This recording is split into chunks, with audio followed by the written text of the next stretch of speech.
Hello and welcome back to my Giants OOTP 20 franchise. I'm Ryan, or OOTP Gamer, and as you can see, we've simmed to the first year player draft, so we're here in early June. I've got a few major transactions to catch you up on, and in this episode we'll go through that first year player draft. We'll sim ahead to the international amateur free agents, see if we can get them signed, but before we get to that, again, I'm going to break down some of those major transactions I've made since the last episode, and then we will review kind of how the team has been doing in this early portion of the season. Obviously, I'm very pleased. Did not expect to be in first place in the NL West after almost 60 games of the season. So we'll get to all of that in a second. And as you can see, some things never change. Kevin Pillar still on the trading block for the Toronto Blue Jays. So if we look at the history, the GM transactions history, we're just going to go over a few of the transactions. And the first trade that I made basically right after the last episode concluded was I traded Brandon Belt to the Texas Rangers. Just had to get that $16 million contract off the books. And he's been having a really great season for the Texas Rangers, on pace for 22 home runs, a 3.5 WAR season. So they've been getting everything that they paid for, and they paid a decent amount, but we will go over the pieces there. Also traded away some random second base prospect, but we'll start from the bad to the good, starting with Nomar Mazara. He, as you can see, really struggling in the early going, a 181 average and worth almost negative 1 wins above replacement already. But I think there is a secret reason to that. If you look at if we go to the expanded batting stats, and if we look at the batting average on balls in play, that's like ridiculously low. And I think once that stabilizes, Mazara will actually be a real contributor to the team. But so far, not looking great, although he does have a bunch of team control left and is only in the beginning stages of arbitration. So he's kind of the bad. Jeffrey Springs is the okay. As you can see, he has really good ratings, but just hasn't played that big of a role on the team so far. So not really much to evaluate here, but again, he is really young and he does have those really good ratings. So I'm hoping, he can continue to fill out, because 4 pitches for relievers is excellent. And then we look at kind of the two big good pieces of this trade. The first being Willie Calhoun, who has been everything and more at the major league level. Was a little worried after his performance last season, but this season he's really come out in full force, hitting 285, again on pace for almost 3 wins above replacement.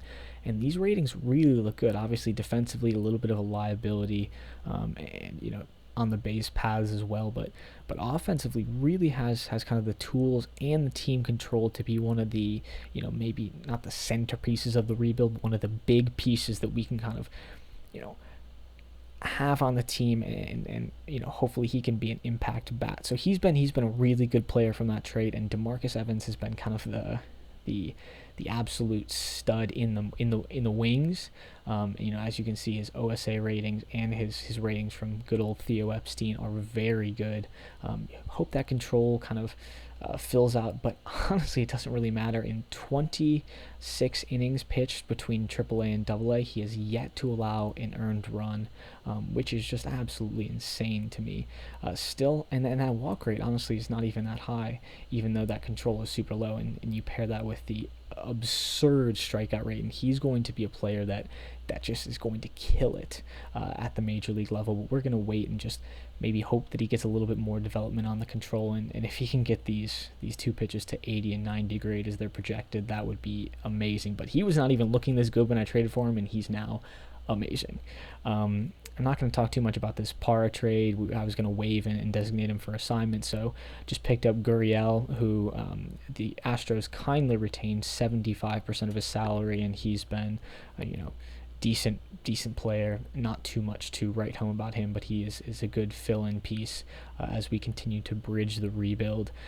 Really wanted to talk about the Will Smith extension and how I feel like, this is an absolute steal. We've got 3 to 4 years depending on that player option for under $4 million, for under $8 million, and that's crazy. That's crazy good value, because maybe you saw the ERA up around 3.3, but I think that really boils down to one just kind of out of character game where he allowed 6 runs. Other than that, he's only allowed earned runs in 3 appearances that he's made, and I think that most days, day in, day out, he's a lockdown closer, and I think we got him for a really, really good price.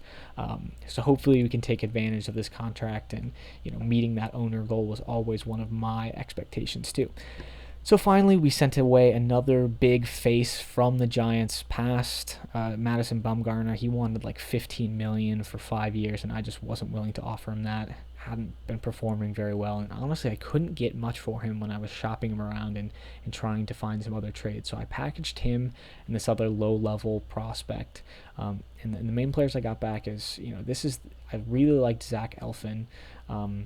Was on the Phillies and was having a pretty decent season with the Phillies. Kind of bounces back and forth between AAA and the major leagues, but I love that control. I love that he has 4 very solid pitches, and I think he could be somebody that sticks around for a while because, again, a lot of team control, and that's really what I'm looking. I'm looking to kind of downgrade in the cost of the players and hopefully get some good young players that we can build around and maybe make a splash this offseason in free agency. And Betancourt was another guy that was really good, could potentially be a kind of an emergency spot starter with these 3 really well developed pitches. Just needs to get the control up a little bit in AAA, and then he's pretty much ready to go on the major league level. And again, another reliever that we can add to the arsenal in the bullpen. I could see him as kind of a middle reliever, maybe. Obviously doesn't have the fireball mentality, but he could be somebody that is middle relief, really anchoring that section of the bullpen. And then finally we've got De Los Santos, who I'm optimistic can be one of those fireball pitchers, especially if his fastball grades out a little better. Obviously the basic pitching ratings not that great, but I think when you look at his pitches, his individual pitches, those ratings are really promising, and I think he could be something. You look at his performance in AAA for Philadelphia, and he was having a really, really great season. Maybe not striking out as many guys as you would hope, but he is one of the players that I'm hoping does well. And so obviously not maybe the best trade we could have gotten for Bumgarner maybe in the past, but I really wasn't seeing anything better in the future. A lot of people just wanted to ship me back, other old players, and that just wasn't fitting with the organizational goals. So we're going to do a quick evaluation of some of the key players on this team, and I think I would be remiss if I did not start with Derek Rodriguez, who has been absolutely lights out. And I was looking for reasons as to why this might not be legitimate, but I really could not find any. You look at his batting average of balls in play, and while it's a little lower than maybe the league average, it's pretty consistent to what his numbers have been in the past. And every time he goes on the mound, I am very excited because he really allows us to make use of maybe some poor offensive outings because he just shuts out the opposing players. And you look at his pitching stats. I was looking at his field independent pitching, still very good, 275. So there's not anything that suggests a serious regression is on the way. I think Derek Rodriguez could just actually be legitimate, a legitimately good player. And so, he is somebody that, if you're a Giants fan, if you're just a fan of how this OOTP dynasty is going to play out, he is somebody that's definitely going to be a centerpiece if he can keep it up. And there doesn't seem to be any reason why he can't. So he has definitely been anchoring our rotation. That's been pretty solid. Again, 4th in the National League, which is obviously fantastic. We will see if that regresses a little bit because, again, some of those ratings don't exactly back up these top-notch performances. But on the offensive side, I've been really happy with the way we've been hitting the ball. Batting average, again, 1st in the National League, which was not anything I was expecting coming into the season. I think that Mazzara is taking most of the bad batting average luck for the team, but surprisingly not converting into that run scored. So I'm just kind of waiting on maybe for that to happen because I think you keep putting balls into play and eventually those runs will come around and score. But I think that one of the biggest contributors to that success has been Steven Duggar, and I kept looking at the box scores and thinking, wow, he's been just amazing at the end. I kept seeing him, knocking in runs at the end of games to get walk-off wins and to get wins at the end of games, and I was thinking, am I just imagining this, or is there some statistical basis in this? And then I looked at his close to late game performance, and wow, I mean, you see that he's hitting 350 in those kinds of opportunities. 310 in innings 7 to 9, which is a sizable difference from his performance in the first innings. So I mean, I don't know if this is going to be something he can keep up. But, we look at the ratings, and the contact of 45 doesn't really back up a 301 average. He hasn't hit anywhere close to that in his recent years, but for as long as he can keep it up, I'm very happy, because I keep seeing his name in those box scores, and I'm very excited just to see him performing so well.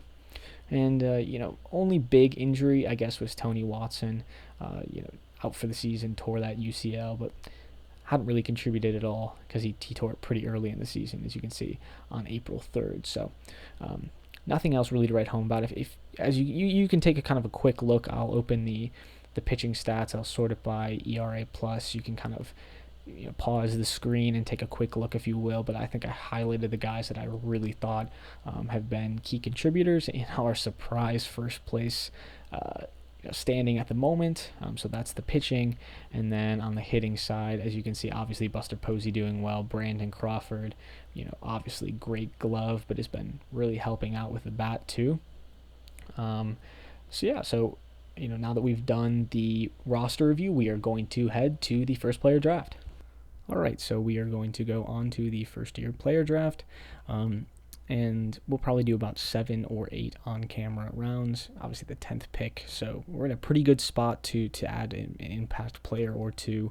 I'll be honest, I don't love the draft. I think it can drag out a little bit, but I do love these beginning rounds where you can really get some good players. And so I've made a custom filter where you can see not only the demand of each player, but you can see their work ethic, their intelligence, which are huge attributes for how well they will develop. So right now I've sorted it by batters because I just took a look at the pitching class, and it is not great.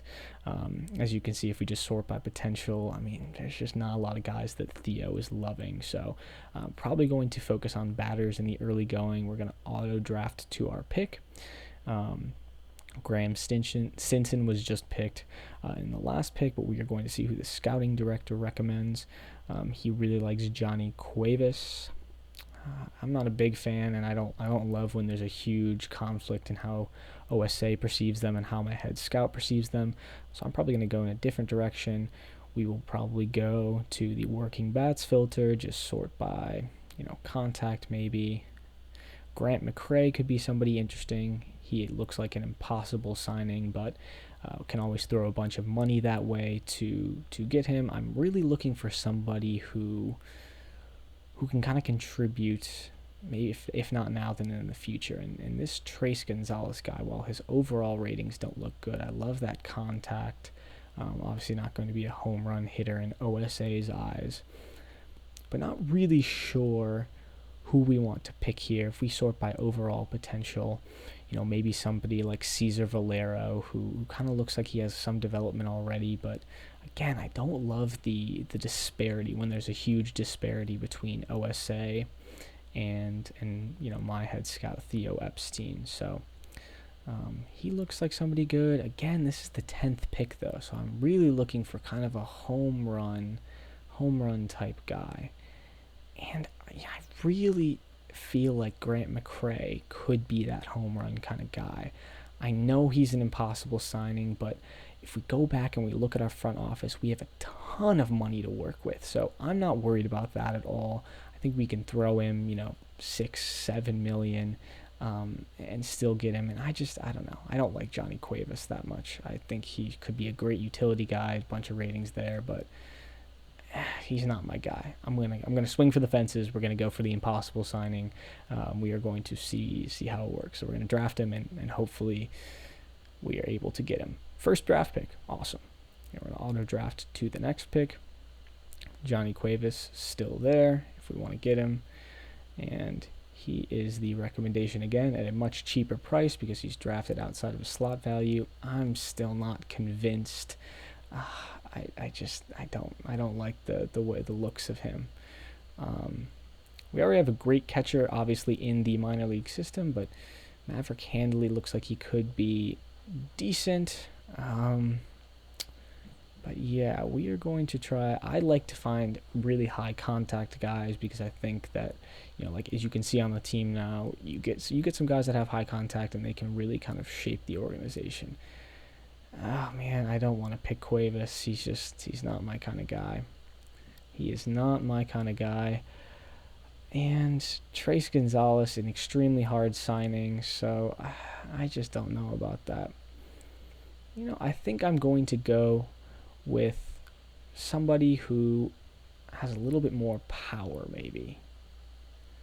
Not really sure where to go for on this pick because there's nobody that stands out to me as a can't miss kind of guy.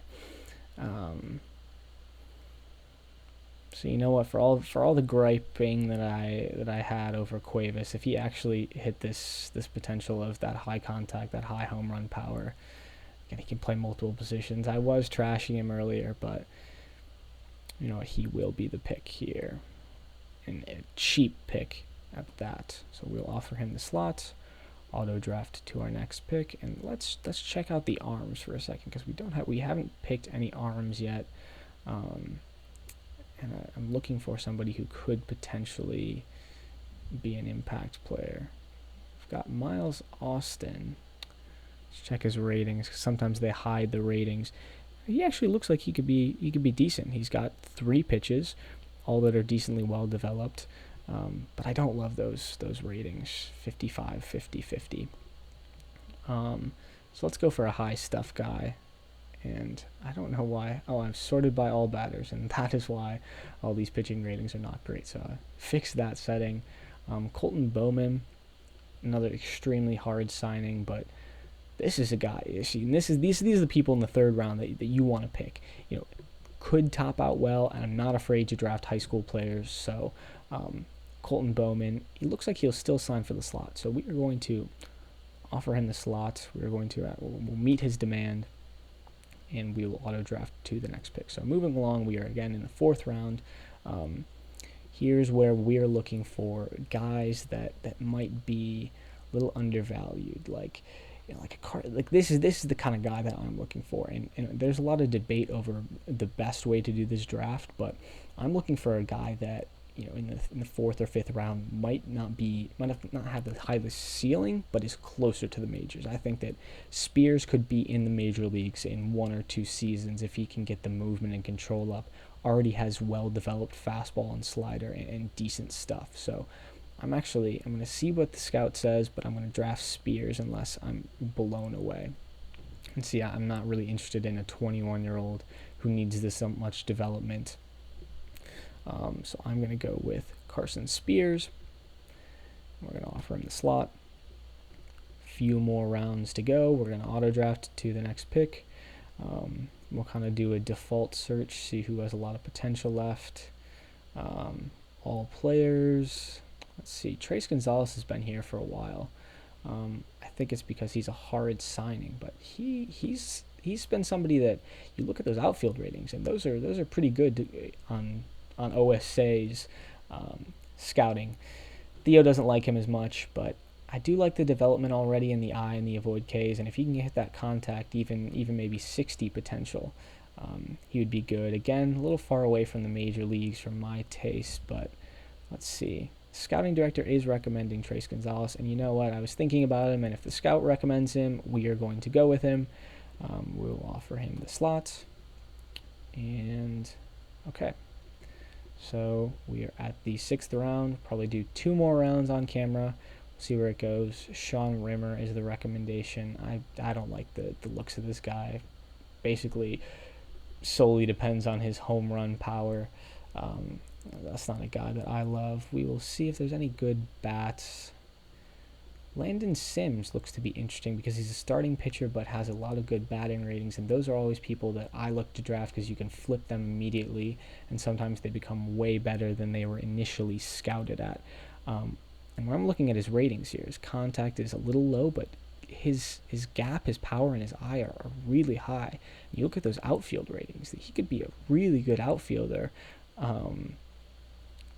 drafted in these late rounds. So I'm actually going to pick Landon Sims because I always love to kind of sneak in one or two kind of under the radar picks of guys that may be listed out of position or out of my preferred position in their minor league system. Okay, last pick on camera, and then we will, I'll sign everybody. I'll let you know if I don't get anybody signed, and then we will sim ahead to the amateur international free agents. But let's see, who does the scouting director recommend now? Sean Rimmer, yet again. I don't want to draft Sean Rimmer. That's just not the kind of guy that I want. We'll see. Is there anybody that looks good? Maybe we'll draft a really stud defensive player who has some decent contact ratings. Or a guy, actually, we'll go for a guy that has a lot of speed or maybe high work ethic and intelligence. Just looking for something like that. Maybe a Liam Deegan. Has the same kind of build, but I do like the work ethic and intelligence, and it does say he's impossible to sign. Don't really want to shell a bunch of money on this kid, so we'll keep looking. I'm looking again for that high work ethic and high intelligence, and that's what I'm going to pick with my last pick. And he has also the high adaptability. You know what? This is the kind of guy that I might be willing to shell out for, because if he even sniffs his potential, he would be an absolute steal in the 7th round. So I think I'm going to spend the money on Tyler Owens, and we are going to go with him, and I'll try and woo him with some of the money that we have saved up. So that'll be the last round on camera. We will come back at the start of the international amateur free agents. As you can see, we've arrived at the international free agent signing day, or the signing pool being announced. We are still miraculously in contention for the division, only a half game back of Arizona. Kind of have been bouncing up and down and have had some unfortunate, unlucky injury luck. Brandon Crawford's been out for a while. We lost Mark Melancon for the rest of the season. Just some other fringe role players out. But no, you want to talk about the international amateurs. So as we can see, again, not a huge, big guy, but if there's anybody that, stands out, it's definitely this Jorge Ramirez guy. And I always like to sort by demand, because then you can see kind of how they value themselves. But pretty similar valuations. I cannot tell what his nickname is here. If anyone knows, let me know. That kind of looks a little weird. But I love the injury proneness, being durable. Only thing I wish is that he had some maybe personality traits, but this is probably going to be the guy that I'm shelling out all $5 million to sign. I usually like to do that. I don't like to get two prospects, because usually you can't get the best ones if you try and split it. Although, Dueñas looks really good, but again, they're all still so far away that I'd rather take the guy that has the already good defense and already good speed, and those things are things that don't change, and similarly good batting rating. So I'm going to try and offer him a contract, and you know what? I am just going to offer him the full $5 million. I don't want him to get scooped up by any other team, and I know I could negotiate this down, but just don't see the reasoning in that. So we will sim ahead, and we will see what happens. 2 losses to San Diego, but we have got our man. I know that was a little quicker than I expected it to be, but there really wasn't much out there, at least sorting by potential and sorting by the money. But we got a guy.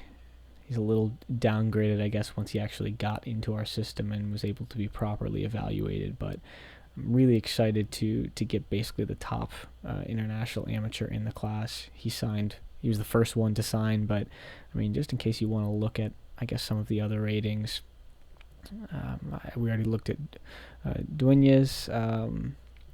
Merced, I guess, could be good, but I'm really not seeing anybody else here it's even worth talking about. So, we nabbed our guy. We got the best guy in the class. So I will check back in either in September if we are still in the hunt miraculously, I'll check back in at the deadline, and then we will sim ahead to either the off season or the deadline or the September if we are still in contention. But miraculously, we're still in it. So we will see if this is all a charade or if we can actually keep this up.